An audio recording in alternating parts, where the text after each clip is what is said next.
Just আমার ডান দিকটা পুরো ফুল হোয়াইট হয়ে আছে, এত রিফ্রেশিং লাগছে না, মানে জাস্ট বলে বোঝানো যাবে না। So good morning once again. ঘড়িতে টাইম হচ্ছে 4:57। 4:57 আমরা রায়গঞ্জ বাইপাসকে সাইডে রেখে সিটির মধ্যে দিয়ে ঢুকছি। তো আজকে আমাদের প্ল্যান বেসিক্যালি রয়েছে শিলিগুড়ি থাকবো না, জায়গাটার নাম হচ্ছে রংভং। তো আমি ফার্স্ট টাইম নাম শুনলাম, পাহাড়ে উঠে জাস্ট কোথাও হোমস্টে দিকে থাকবো, এটাই প্ল্যান ছিল। জায়গাটা কিন্তু সেই লাগলো, আর এখানে প্রত্যেকটা বাড়ি কিন্তু বেশ এক একটা কালারের রয়েছে, মানে কালারফুল লাগছে জায়গাটা। এইরকম অফবিট ডেস্টিনেশনে থাকাটা আমার কাছে একদমই নতুন হবে। তো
বাগডোগরা যেতে গেলে আমাদের এইদিকে যেতে হবে, আর ফুলবাড়ি জলপাইগুড়ি যেতে গেলে আমাদের ওই রাস্তা নিতে হবে, যেটা আমরা অরুণাচল রাইডে আগের বার নিয়েছিলাম ওইদিকে।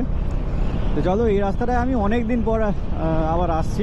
আমাদের আজকের ডেস্টিনেশনের প্রথম স্টপ হচ্ছে দুধিয়া বলে একটা জায়গা। বাগডোগরা তো এখান থেকে 14 কিলোমিটার, ওই বাগডোগরা থেকে আমাদের লেফট টার্ন নিতে হবে। তো ওখান থেকে সোজা গেলে দুধিয়া পড়বে, ওখানে আমরা কিছুক্ষণ দাঁড়াবো, একটা স্টপ দেবো, দিয়ে তারপর আমাদের জার্নিটা আবার কন্টিনিউ করব। তো আমাদের এই ফ্লাইওভারটা থেকে নেমে লেফট টার্ন নিতে হবে, আর রাইট টার্ন নিলে পরে কিন্তু শিলিগুড়ি ঢুকবে। তো আমরা শিলিগুড়ি ঢুকবো না, আমরা এখান থেকে লেফট টার্ন নেবো।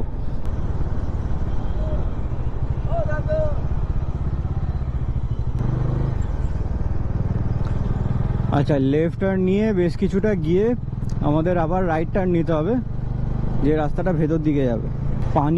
পানিঘাটা মানে এদিকে দেখতে হবে। আচ্ছা, এদিকে সিগন্যাল দেওয়াই আছে রাইট সাইডে।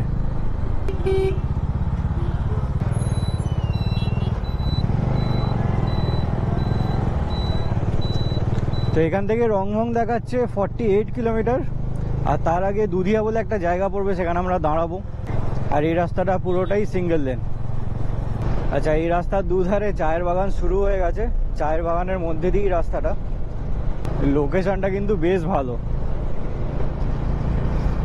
মানে আমি রাস্তাটার কথা বলছি, রাস্তার ভিউটা কিন্তু বেশ ভালো। 1 ঘন্টা 30 মিনিট, এখন আমাদের 1 ঘন্টা 30 মিনিট এই রাস্তাতেই থাকতে হবে।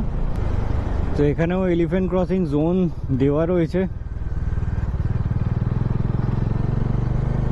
এই জায়গাটা খানিকটা আমাদের ওই ব্যারাকপুরের মতো লাগছে, ব্যারাকপুরের আর্মি ক্যান্টনমেন্টটা যেমন দেখতে, মানে পুরো আশেপাশটা, মানে ওখানে অনেকগুলো স্কুলস রয়েছে, কলেজ রয়েছে, তো ঠিক ওই রকমই লাগছে।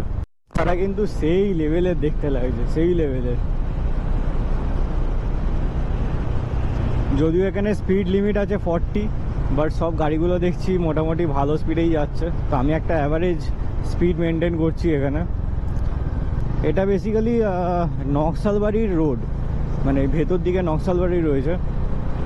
তো রাস্তাটা তোমাদের আরেকবার বলে রাখি, বাগডোগরা থেকে যে রাস্তাটা রাইট সাইড নিলে পরে শিলিগুড়ি, আর আমাদের নিতে হবে হচ্ছে লেফট সাইড পানি ট্যাঙ্কির দিকে। তো পানি ট্যাঙ্কির দিকে একটুখানি এসেই পানিঘাটা বলে একটা রাস্তা ডান দিক ঢুকে যাচ্ছে, ওই রাস্তাটা সোজা এলে পরে এই রাস্তাটা কানেক্ট হয়ে যাবে।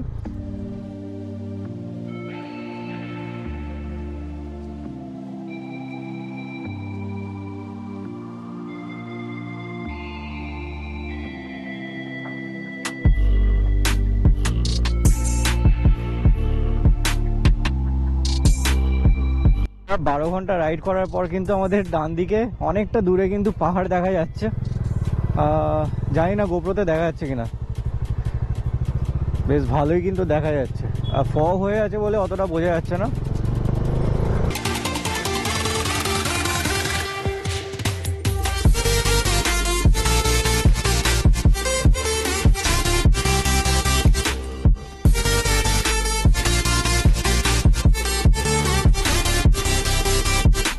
তো এই চা বাগানের ভেতরে ভেতরে বেশ কয়েকটা বাংলো রয়েছে।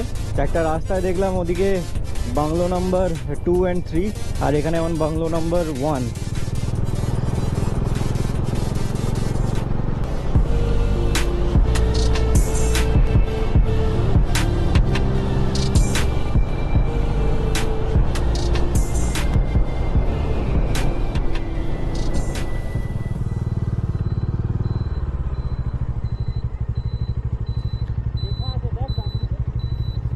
আচ্ছা, এই রাস্তাটা সোজা গেলে নকশালবাড়ি আর পানি ট্যাঙ্কি, আর এদিকে গেলে হচ্ছে মিরিক। তো আমাদের এই মোড়টা থেকে ডান দিক নিতে হবে।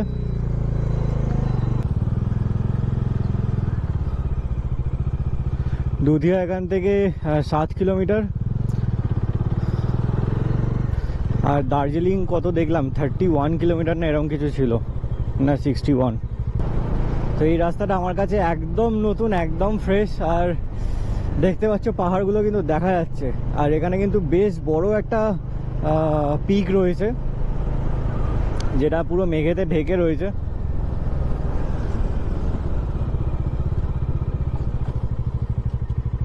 তো আমরা শিলিগুড়িকে বাইপাস করে আপাতত এখন মিরিকের রাস্তায় ঢুকেছি। আর এখান থেকে জাস্ট চারিদিকে ভিউটা দেখো, দুদিকে চায়ের বাগান আর মাঝখানে এত সুন্দর একটা রাস্তা। আর এখানে একটা বাংলো দেখতে পাচ্ছি, গোর্খা টেরিটোরিয়াল অ্যাডমিনিস্ট্রেশন, বেশ পুরনো কিন্তু বাংলোটা। অ্যাকচুয়ালি এখানে দাঁড়ানো হলো সায়কের গোপ্রোর ব্যাটারি শেষ হয়ে গেছে, আর আমার খুব জোর খিদে পাচ্ছিলো, যে কারণে একটা নিউট্রিবার খাচ্ছি। দুধিয়া এখান থেকে আর 7 কিলোমিটার বাকি, তো ওখানে গিয়ে আমরা ঠিক করেছি ব্রেকফাস্টটা করব। আর এখানে চুপ করে দাঁড়িয়ে থাকলে মানে কি বলবো, অনেক রকমের পাখির ডাক শোনা যাচ্ছে, মানে অসাধারণ লাগছে। আর এইদিকে যদি আমি জুম করি, এখানে কিন্তু পাহাড় দেখা যাচ্ছে। ফগি ওয়েদার হয়ে আছে বলে দেখা যাচ্ছে না অতটা, বাট রিয়েল লাইফে কিন্তু দেখা যাচ্ছে।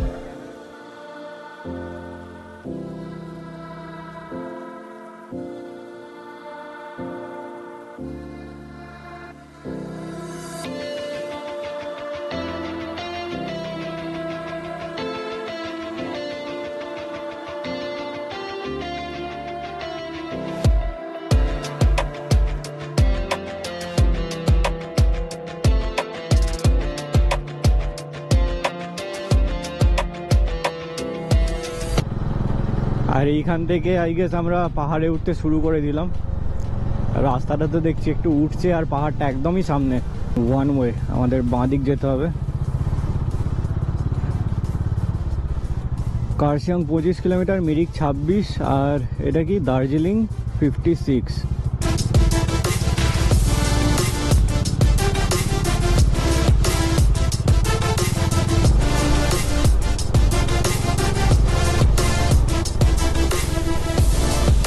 এই তো আমাদের পাহাড়ে ওঠার প্রথম টার্ন। পাহাড়ে তো উঠে গেলাম, বাট আমার বাইকে পেট্রোল নেই, জানি না এদিকে পেট্রোল পাম্প আছে কিনা। ও হোয়াট আ রোড! মানে আমি আজকে জাস্ট ভাবতে পারিনি যে আজকেই পাহাড়ে ওঠা শুরু হয়ে যাবে। ভেবেছিলাম জায়গাটা অনেকটা মানে প্লেন ল্যান্ডের মধ্যেই থাকবে। আর সামনে এখান দিয়ে কোনো রিভার রয়েছে। সারা রাত না ঘুমিয়ে সকালবেলা পাহাড়ের মধ্যে বাইক চালাচ্ছি।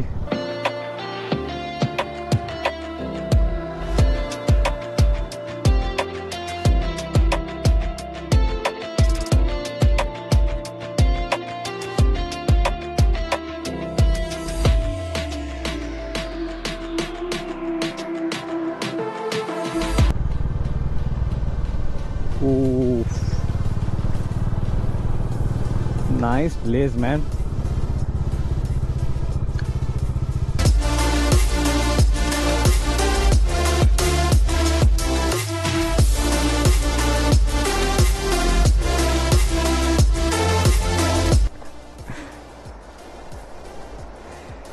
মানে কিরম লাগছে, হুট করে আমরা পাহাড়ে ওঠা শুরু হয়ে গেল।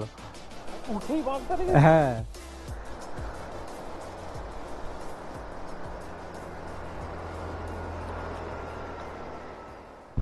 জায়গাটা কিন্তু সেই লাগলো। আর এখানে প্রত্যেকটা বাড়ি কিন্তু বেশ এক একটা কালারের রয়েছে, মানে কালারফুল লাগছে জায়গাটা। মানে জাস্ট শিলিগুড়ির পাশেই এরকম একটা এত সুন্দর জায়গা থাকতে পারে, জাস্ট মানে জানতামও না এতদিন। আচ্ছা এখানে পেট্রোল পাম্প রয়েছে।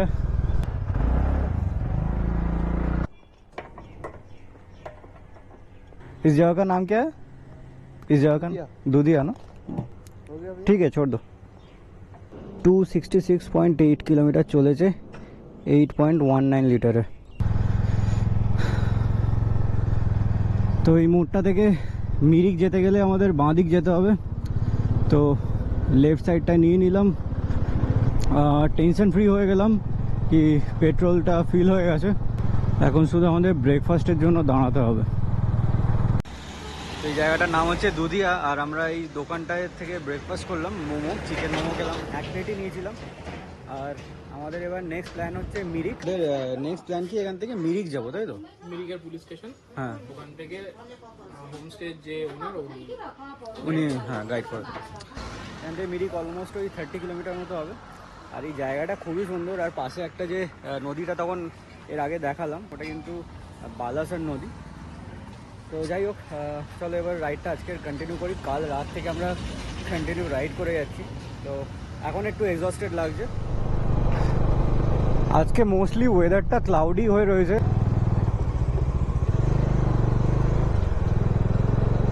আর হাওয়াটা বেশ ঠান্ডার দিকেই রয়েছে। আর তখন যে নদীটা দেখালাম, এই নদীটার নাম হচ্ছে কিন্তু বালাসন নদী। তো আমার ডান দিকে পাহাড়ের গায়ে কীভাবে টি গার্ডেন হয়ে আছে।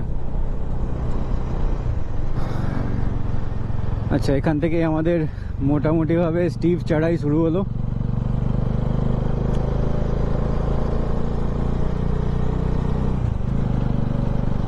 ও অনেক দিন পর অ্যামেজিং ভিউ ম্যান। এই জায়গাটা ঘ্যাম লাগছে কিন্তু।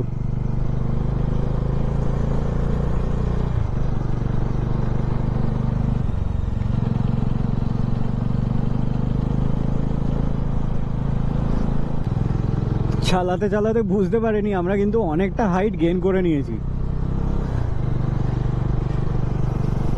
অনেকটা হাইট গেইন করেছি। আর এখানে রাস্তাটা কিন্তু বেশ ন্যারো, দুটো গাড়ি পাশাপাশি গেলে মোটামুটি দুটো গাড়ি আসতে হয়ে যাচ্ছে।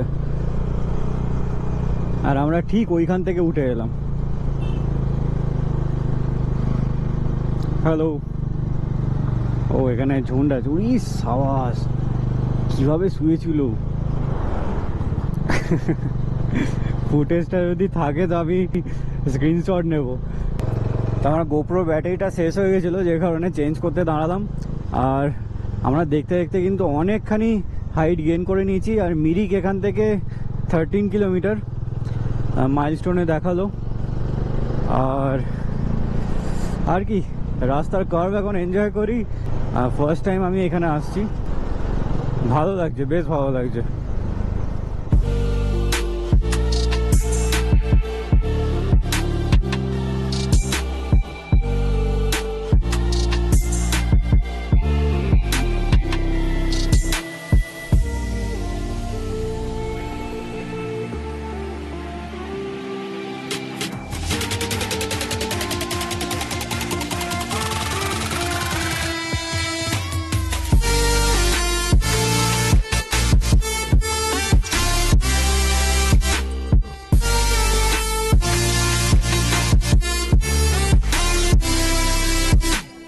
এখানে টুরিস্টের এত ভিড়, ঠিকঠাকভাবে ছবি তুলতে পারলাম না।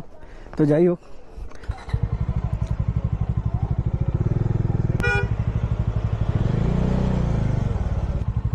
ঘুরি নে পড়ে যাবি?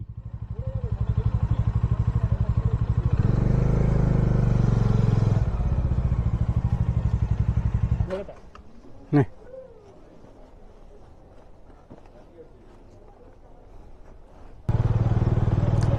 এখানে বেশ কিছু ফাস্ট ফুডের দোকানও রয়েছে, মোমোজের দোকান রয়েছে। আর আমরা ওখানটা একটুখানি দাঁড়িয়েছিলাম, বেশ ঠান্ডা হাওয়া দিচ্ছিল আর ভালো লাগছিল দাঁড়িয়ে।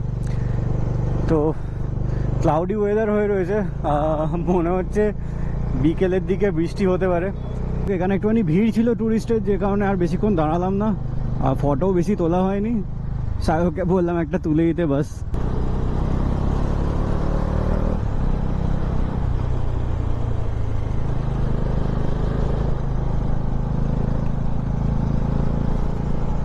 লেফট সাইডটা দেখো পুরো সাদা হয়ে আছে, মানে এতটা ক্লাউড আছে।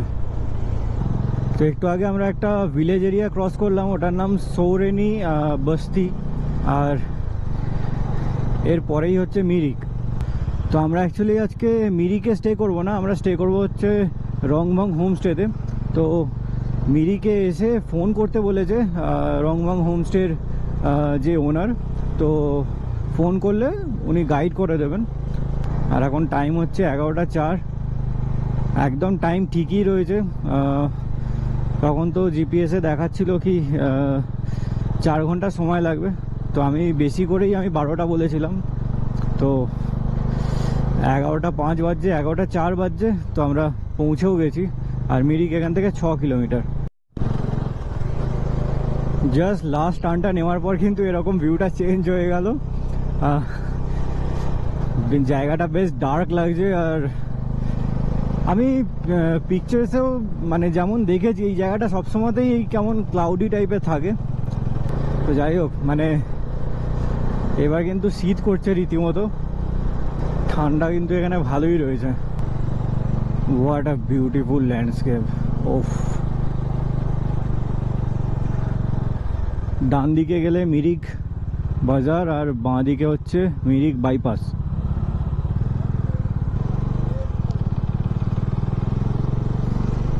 তা আমাদের এখন মিরিক পুলিশ স্টেশন যেতে হবে, ওখানে গিয়ে ফোন করতে হবে ওনাকে। তো ল্যান্ডস্কেপটা দেখো, ও এখান দিয়ে মেঘ যাচ্ছে।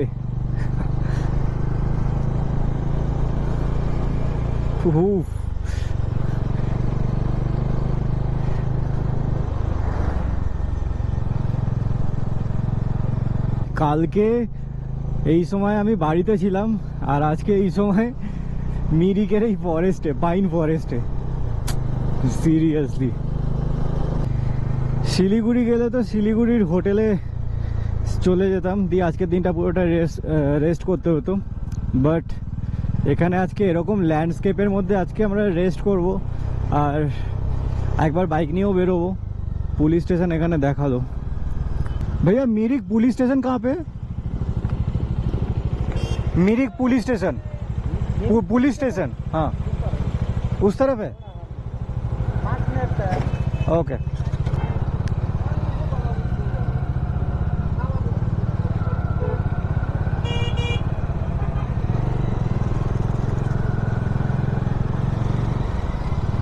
अमेजिंग अमेजिंग व्यू, लेकटा दारुण देखते লাগছে। 4 किलोमीटर आध घंटा লাগবে, রাস্তা খারাপ है। নিচের দিকে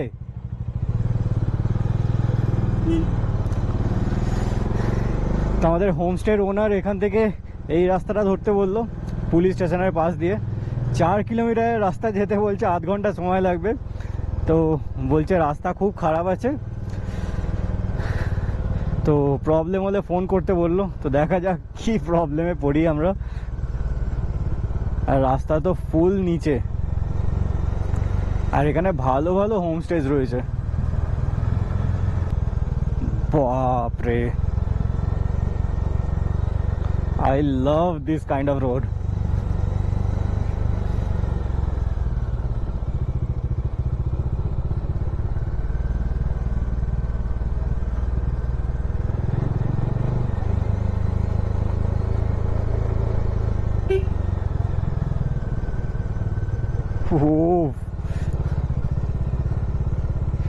মিরিক ট্রি হাউস এদিকে। তো অ্যাজ ইউজুয়াল আমার সেই ফর্মুলা, ইঞ্জিন ব্রেকিংয়েই নামছি আর ব্রেকটা পাম্প করছি।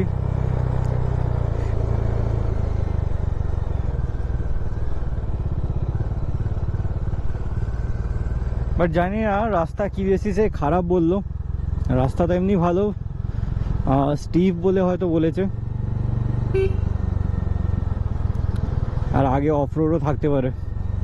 ওফ, বাড়ি থেকে কালকে রাত 8টার সময় বেরিয়ে এখন বাজছে 11:23।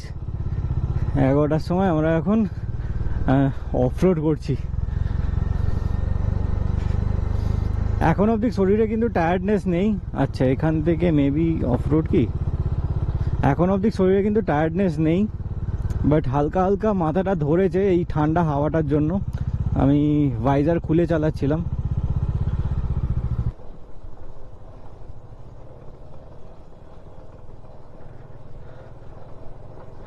চেন পুরো ড্রাই হয়ে গেছে, যে কারণে অনেকটা আওয়াজ আসছে।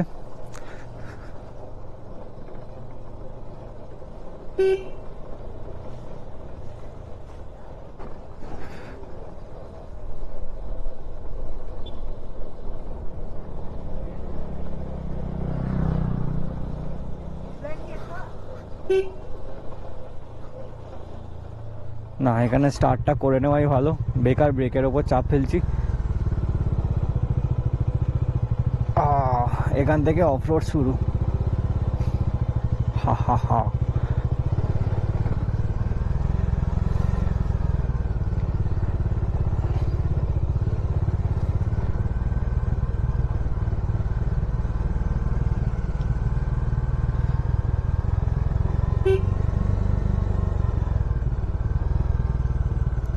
লাভলি লাভলি, কালকে ওঠার সময় যা হবে।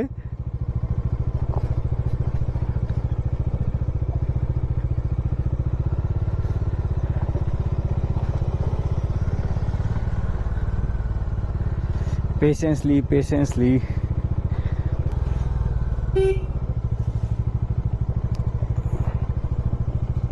কিছু না, জায়গাটা ন্যারো বলে এরকম লাগছে, বাট এমন কিছু অফ রোড নেই।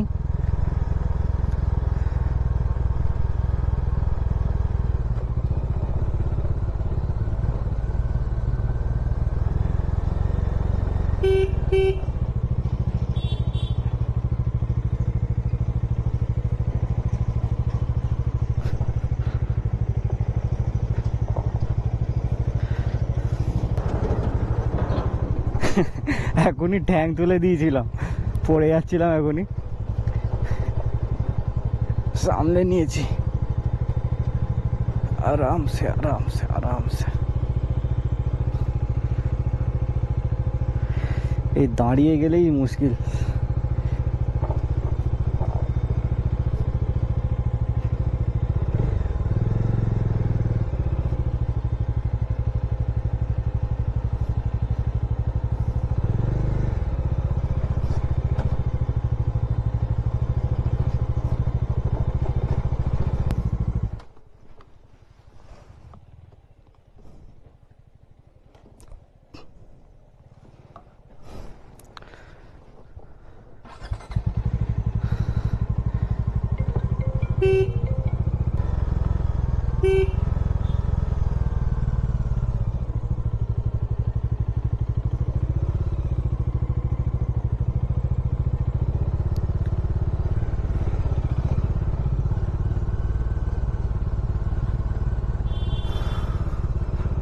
ও গড,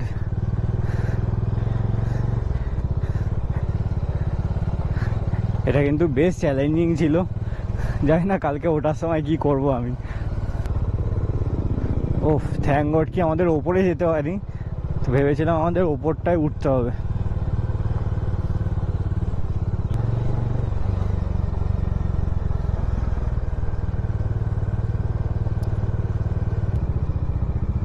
आपके साथ ही बात हो रहा था?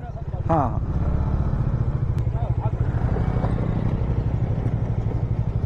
হিপোদাকে বল এখানে স্কুটি চালাচ্ছে দেখ, এন্টর। ও Oh God.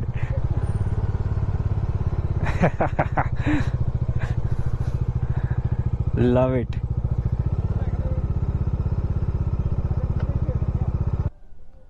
কি কি হ্যাঁ যাবো চলো।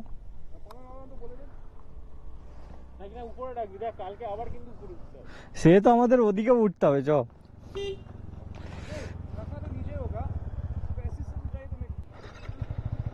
সাবধানে টানবো পেছন দিকে, একটু ব্যাকে আন, হ্যান্ডেলটা ডান দিকে ঘোরো, দিয়ে ডান দিকে কাত করে দে, দেখ অটোমেটিক ব্যাকে চলে যাবে। আস্তে আস্তে আস্তে।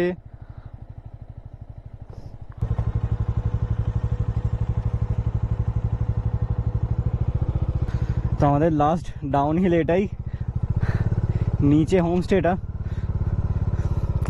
হোপফুলি কিছু না হোক।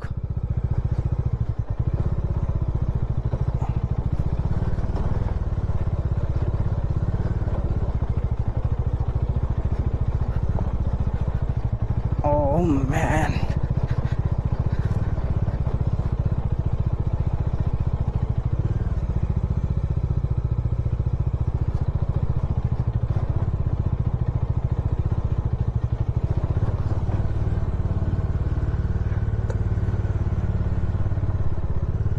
Whew.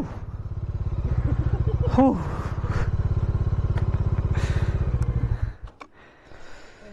अगर ऊपर जाना नहीं प्रॉब्लम होता हम उठा देगा, कोई प्रॉब्लम नहीं। ठीक है। दिक्कत है कि ये बाइक बहुत भारी है हाँ, ये 200 किलो का वेट है। তুই যেখানটা দাঁড়িয়ে ছিল ওখানটা থেকে নিলে ভালো হতো, আমি আগে থেকে ঢুকে গেছি, আমি বুঝে হয়তো ওখানটা হয়তো একটু সমান থাকবে। ও বাবা। তো ফাইনালি কালকে আমরা অফিসিয়ালি 9:30টার সময় রাইডটা শুরু করেছিলাম, আর আজকে এখন টাইম হচ্ছে 12টা, দুপুর 12টা। তো টানা 604 কিলোমিটার না, বাড়ি থেকে 604 কিলোমিটার আমরা কভার করলাম, আর যথেষ্ট ফাস্টই এসছি আর খুব রিল্যাক্সে এসছি। তো লাস্ট 4 কিলোমিটার যেটা ছিল তোমরা দেখলে, মানে জাস্ট আমি খালি ভাবছিলাম নামতে নামতে এগুলো আমাকে কালকে উঠতে হবে। আর এখন যদি আমরা সাইড সিনের কথা ভাবছিলাম যে এখানে এসে কোথাও একটা যাব, বাট আজকে আর পারছি না। তো যাই হোক আমরা হেঁটে বেরোতে পারি একটু। হ্যাঁ হেঁটে বেরোবো।